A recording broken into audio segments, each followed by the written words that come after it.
com isso, vamos à nossa entrevista do dia conversar com Vitor do Prado, que é membro do Conselho Internacional do SEBRE e professor de Geoeconomia e Diplomacia na Escola da Ciência Política de Paris. Professor, muito obrigada pela sua presença aqui no Mercado Aberto. Quero começar lhe perguntando, a gente fala sobre o Conselho de Paz, mas quero recuar um pouco para o que aconteceu ontem, né? Que foram esses dois momentos do Trump. Primeiro, no discurso dele, em que ele diz, não vou usar força contra a Groenlândia, não vou usar a força militar, o poderio militar dos Estados Unidos, e depois da reunião com Mark Rutte, que é o secretário-geral da OTAN, chegamos a um acordo, a um arcabouço, a uma moldura sobre o que será da Groenlândia e retiro as tarifas da Europa. Estamos em um lugar melhor hoje do que estávamos antes ou o horizonte ainda continua muito incerto, muito nublado e os riscos para a ordem geopolítica e econômica mundial são enormes? Bom dia, Amanda. Bom dia a todos os telespectadores. Muito obrigado pelo convite. Uma introdução antes de responder a sua excelente pergunta. Nós estamos aqui na semana de Davos, não é? E essa semana da reunião do Fórum Econômico Internacional Mundial de Davos é como se fosse um trailer de um filme que está em cartaz no mundo inteiro e focaliza a atenção do público e dos mercados, como você própria explicou há pouco, toda a repercussão de um discurso no mercado. Eu acho interessante a gente acompanhar o que está acontecendo em Davos, justamente porque é, digamos, uma síntese do que está acontecendo. O discurso do Trump foi um discurso muito forte, evidentemente, e não é um discurso fácil, não é? E eu acho que uma maneira de examinar esse discurso do Trump é compará-lo com o discurso do primeiro-ministro do Canadá, Mark Carney. O discurso do Trump é um discurso ofensivo, chulo, é um discurso em grande parte ignorante, mas é um discurso de alguém que tem muito poder. O discurso do primeiro-ministro Mark Carney é um discurso sofisticado, inteligente, bem educado, mas é um discurso de alguém que não tem muito poder. Agora, o que é verdade é que o discurso do Carney faz um diagnóstico muito preciso. Nós estamos vivendo num momento de ruptura e não há volta atrás. Portanto, digamos, um respiro que o Trump deu na questão da Groenlândia é só um respiro. Nós continuamos num mundo extremamente nebuloso.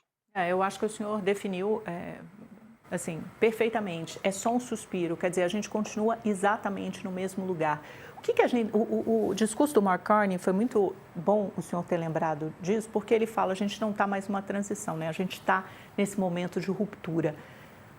Que nova ordem mundial é essa, professor? Para onde a gente está olhando? O Trump, a gente está assistindo a olhos vistos na nossa vida, assim, no nosso dia a dia, o desmoronamento, a desconstrução, a implosão de toda essa ordem mundial que foi construída a duras penas depois da Segunda Guerra Mundial e que tem como um dos seus estandartes, das suas pedras angulares, justamente a formação da OTAN, que é a maior aliança militar do planeta. O Trump é um presidente que vai passar, daqui a 3 anos acabou o mandato dele, mas ele traz um movimento e um tipo de pensamento que aparentemente veio para ficar e vem de um lugar que é o país mais poderoso do mundo. Para onde a gente está olhando? Essa ordem mundial que a gente conhecia não existe mais e ela está sendo substituída pelo quê, professor?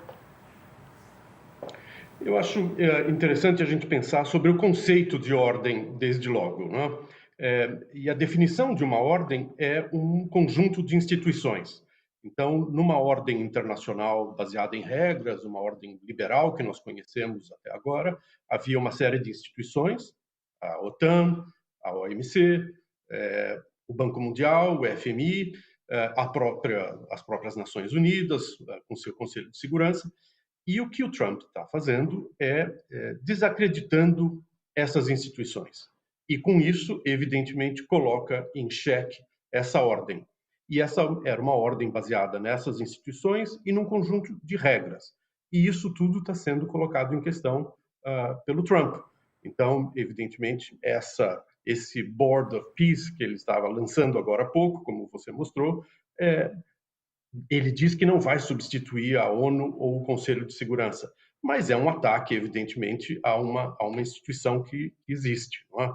E que, mal ou bem, assegurou um certo conjunto de regras. Essa ordem liberal, baseada em regras, está sendo colocada em xeque, como eu disse, e o que vem no lugar dela é algo que não é muito claro, mas certamente é algo que tem a ver com o que eu chamo de geoeconomia, não só eu, como vários teóricos. É uma ordem geoeconômica em que instrumentos comerciais, financeiros, instrumentos econômicos são utilizados para obtenção de fins geopolíticos. É uma ordem muito mais bruta, é uma ordem muito menos estável e muito mais complicada. É curioso a gente comparar o que está acontecendo em Davos hoje com o que acontecia, digamos, há 10 anos. Praticamente não se falava de segurança em Davos. E hoje, ao lado de economia, fala-se em segurança, fala-se em guerra, fala-se em exércitos. Outro discurso que eu recomendo muito é o discurso do presidente da Finlândia, Alexander Stubb, em que ele fala sobre a guerra na Rússia. Para a Finlândia, isso é extremamente importante. Ou seja, estamos aqui falando de guerra, né? E isso é uma novidade. Porque, bom, também depois desses 10 anos, a gente tem 4 anos de guerra Rússia e Ucrânia e a dificuldade de você chegar a um acordo de paz, né, entre esses dois países. Agora, professor, o senhor descreve aí um mundo em que predomina a lei do mais forte, as esferas de influência. Isso é antítese da globalização? A gente está recuando para que momento da história mundial? A gente consegue olhar para um parâmetro, estabelecer uma comparação, adotar um precedente? A gente está de volta ao século XIX, né? Eles lembraram muito do Monroe Doctrine e chamaram de Donroe Doctrine. Isso é uma coisa de meados do século XIX, quando os Estados Unidos consideravam todas as Américas, né, todo o continente americano como sua esfera de influência, de poder. Depois disso, a gente avançou muito, porque a globalização é um sistema de cooperação, é um sistema de instituições sólidas, é baseada em regras, né, no rule of law, no Estado de Direito. A gente está voltando, retrocedendo para que momento da história? Amanda, eu não acho que a comparação com outros momentos da história seja algo particularmente útil na análise. A gente vê muito isso nos jornais e mesmo vários comentadores dizendo nós voltamos para os anos 30, ou nós voltamos para os anos 1910, ou nós voltamos para o século XIX, como você mencionou. Isso pode ter um interesse, digamos, de curiosidade, mas cada momento da história é um momento, não é? E o momento que nós estamos vivendo agora tem as suas peculiaridades. Nós temos hoje uma tecnologia que não existia naquele momento, nós temos uma competição entre a China e os Estados Unidos que não existia em nenhum momento da história desde o século XIX. O fato de nós termos um poder como a China, que coloca um desafio o poder hegemônico dos Estados Unidos, é algo completamente novo na história, pelo menos na história recente, não é? Portanto, eu não acho tampouco que a globalização esteja completamente ou será completamente desfeita. Esse é um momento de ruptura, sim, mas olha só, os números de comércio continuam a ser muito positivos. O comércio mundial continua a crescer, apesar dessa instabilidade toda.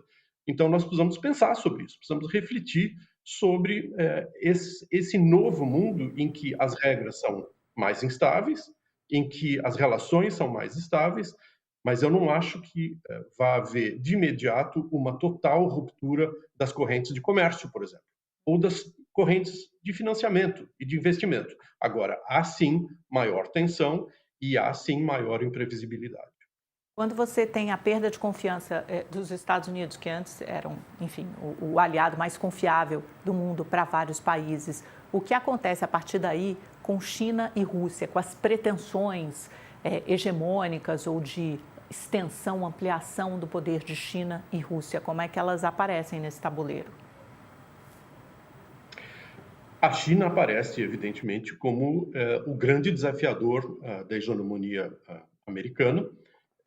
Eu acho interessante a gente refletir um pouco sobre o futuro da China, E uma coisa a ficar atento é o novo plano quinquenal que está sendo elaborado neste momento em Pequim e que será divulgado no mês de março.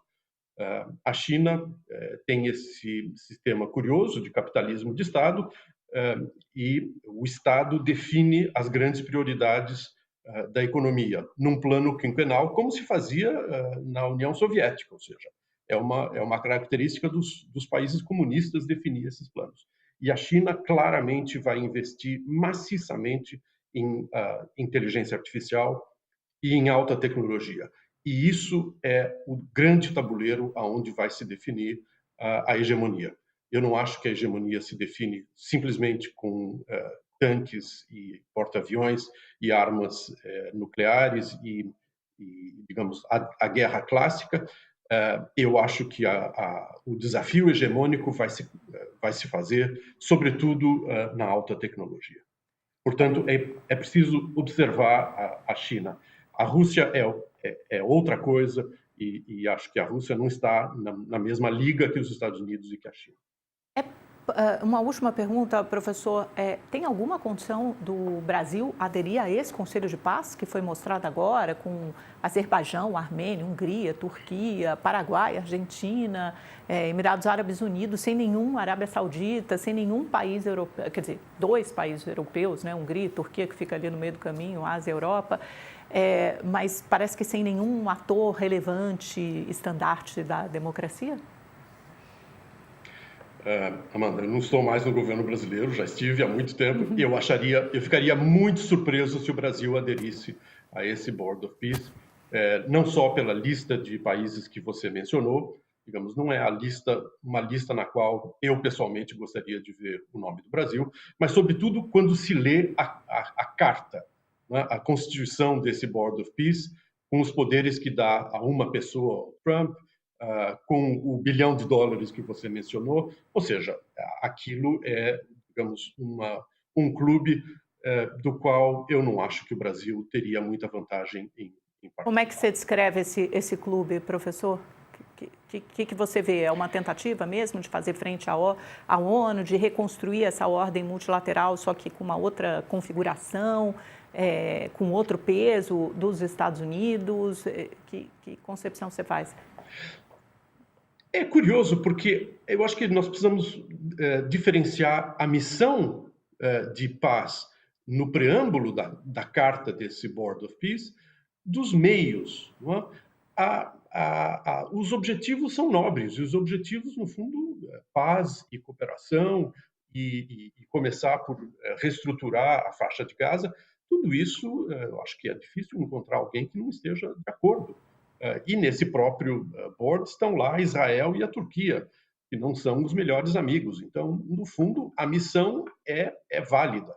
O que se questiona é o modus operandi, ou seja, como isso vai operar com uma liderança tão personalizada do presidente Trump, com dinheiro envolvido, ou seja, isso não é do feitio das relações internacionais. Ou seja, o que os países tenham que pagar dinheiro para uma pessoa que vai controlar de maneira individual esse fundo e vai tomar decisões de uma maneira tão individualista e tão centralizada no presidente Trump.